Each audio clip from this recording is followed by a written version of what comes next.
我係 Edward， 上海 Lemonia 嘅聯合創始人。七夕食得好，先會感情好。比如呢一日就好適合食我哋廣東人嘅經典甜品糖不甩，甜甜蜜蜜，搣都搣唔甩。負責甜蜜嘅兩 part， 花生糖係用炒香嘅去皮花生壓成碎末，同白芝麻、白砂糖攪勻。糖漿係片糖加水煮嘅。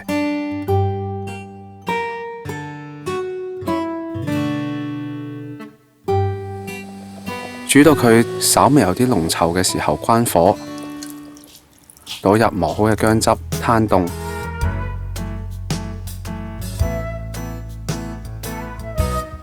糖不甩嘅糯米粉團其實就係唔加餡嘅湯圓，淨係用糯米粉太過黐牙，建議係加啲粘米粉，比例差唔多係4:1，分次加溫水攪勻至唔黐手，搓成湯圓備用。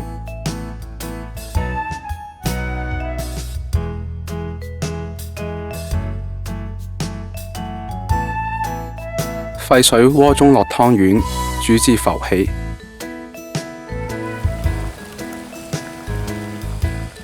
撈出嚟過一下冷河，食起身會更加煙韌。將湯圓放入糖漿中攪勻，浸泡上色。裝盤之後，灑上之前嘅芝麻花生糖，香甜嘅糖不甩就做好啦。糖粉黐單不分離。祝你哋情人節快樂！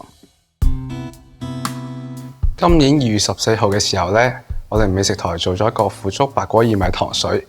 咁嗰個糖水嘅意思係食白果啦。咁好多網上嘅朋友就話好惡毒。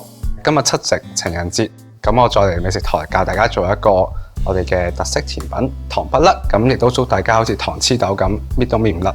其實有好多做糖不甩嘅方法係唔過冷河，咁但係我覺得呢，過冷河嘅話可以令到湯圓更加煙韌，食起身更加有口感。